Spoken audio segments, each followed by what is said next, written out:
with the Hyland Group, eXp Realty in Prescott. I want to give you your July 2025 market update. Hope you guys all had a wonderful 4th of July celebrating our independence and freedoms here in this country.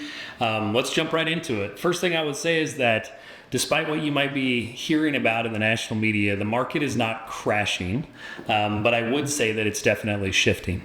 Now, the numbers that we're going to go through today, in my opinion, don't paint quite the accurate picture. I always talk about the fact that appraisers are sort of looking in a rear view mirror. They're not really concerned with what's active in the marketplace. And to a certain extent, the charts that we're going to talk about today will portray a similar picture. So I'm also kind of looking out at what I'm seeing on a daily basis in the market. So let's talk about the numbers at first. We still have a little bit more relief in terms of interest rates. So in June, interest rates were hovering at that 6.96 level. As of July 1st, they've come down to 6.67. So we are seeing a little bit of softening in the interest rate environment. Inventory, we are yet again at a 10-year high, maybe longer. That's as long as I've been tracking the numbers on a monthly basis here in Prescott. So July 1st, 1,287 site-built single-family homes on the market today. That is a high for the last 10 years, maybe probably more accurately 11, maybe even 12 years. What that marks is a 30.66% increase in terms of inventory year over year. Now, I was on the phone with a couple past clients this week and they said, Geoff, we're kind of panicked. There's, 9 homes for sale in our neighborhood. They're out in the Williamson Valley area. And I said, they said, why is everybody wanting to move out of Prescott? I'm here to tell you it's not anything to do with Prescott. If you look at the national stats, inventory is up 31.5%. So we're actually just under that being at 30, but negligible. Another stat that I saw is that there are 500,000 more sellers than there are buyers on a national level. And that's the largest gap on record since 2013. So buyers definitely, for the first time in a long time, I think are feeling confident about, this might be a good time for them to step into the marketplace. And you can see that while the closings in June were actually down year over year by roughly 12%, interestingly enough, the buyers that put homes under contract in the month of June was up by 7.5%. So you look at June of 2024, June of 2025, you've got some softening interest rates and the fact that they've got more homes to choose from in over a decade. And the number of buyers putting homes under contract in the month of June is actually up year over year. Now, with that little bit lower number of closings that occurred in June, that gives us a 6.22 month supply. You've heard me talk about a balanced market. On paper, it's definitely a balanced market. I think that a lot of buyers out there are feeling like they're in the driver's seat, and there's a lot of sellers out there that might agree with them right now. Days on market, as of right now for Prescott, is 62 days. Average across the nation is actually 51. So we are experiencing a little bit longer times here in the Prescott area. The MLS wide was 63 days, Prescott Valley 65, Chino 56. So we're above the national average in terms of days to sell a home. If you're a seller, I'm here to tell you that there's good news out there, and that is that we saw a buyer uptick in terms of pending sales for the month of June. So buyers are recognizing that there's opportunities in the marketplace.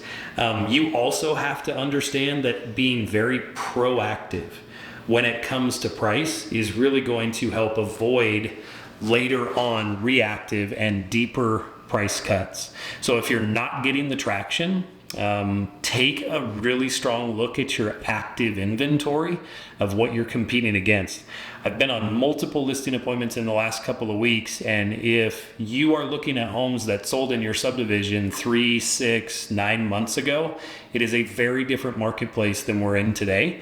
There's been 2 instances where there were comps that would support a $650,000 listing price based on 6 and 9 month old comps. Yet there are homes in that neighborhood that are currently listed at $575,000 and $550,000, and they're sitting.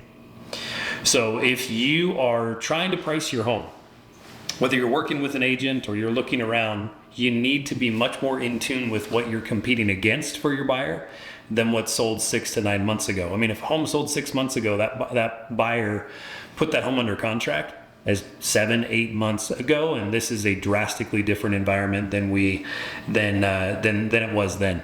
A total of 400 new listings came on the market last month. Typically our market peaks out sometime between August and October. So if history is any guide, we are going to see more homes coming on the market. If you're a buyer, this is what you've been waiting for. There's people that say, well, I'm going to wait for the interest rates to come down. Really take a look. I was on the phone with a buyer asking me this exact question. They read some stat that they think that, potentially by the end of the year or early next year, it might go from 6.75 to 6.25. On a $500,000 mortgage, that 0.5% interest rates results in maybe $167, $175 a month. What I would be looking at is if those rates come down to that level, you're probably going to see a lot of buyers out there that have been waiting for an opportune time to go out, and they've been waiting to buy a home. They've been waiting for some price relief. They've been waiting for lower interest rates.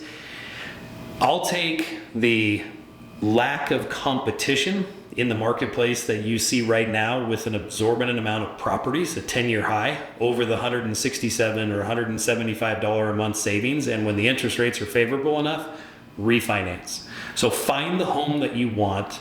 You don't have much competition in the marketplace. Most sellers are being very reasonable in terms of paying your broker to represent you.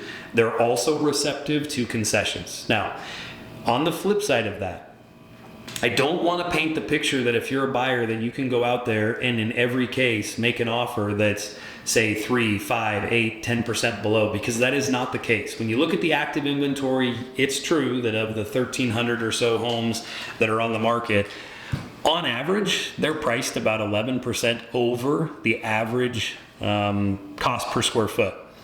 But twice in the last week, I've put listings on the market.